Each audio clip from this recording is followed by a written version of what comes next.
ఎప్పుడైనా స్వీట్ తినాలనిపించినప్పుడు రొటీన్ గా కాకుండా కొంచెం డిఫరెంట్ గా టేస్ట్ బాగుండేలాగా ఇలా ట్రై చేయండి, చాలా బాగుంటది. ముందుగా స్టవ్ ఆన్ చేసి కడాయి పెట్టుకున్నాక నెయ్యి వేసుకోండి.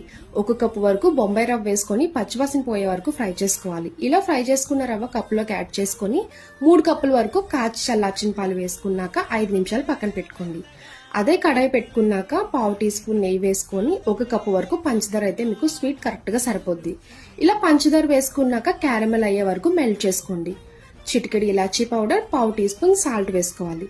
ఇప్పుడు పాల్లో నానబెట్టుకున్న రవ్వ మొత్తం వేసుకొని పాన్ కి స్టిక్ కాకుండా దగ్గరికి కుక్ చేసుకోండి.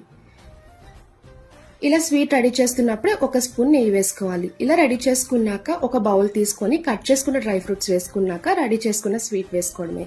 చూసారు కదండి, చాలా సింపుల్ గా ఉంటది. నోట్లో పెట్టుకుంటే ఇట్టే కరిగిపోద్ది, చాలా బాగుంటది. తప్పకుండా ట్రై చేయండి. నచ్చితే లైక్ చేసి ఫాలో చేయండి. Bye friends.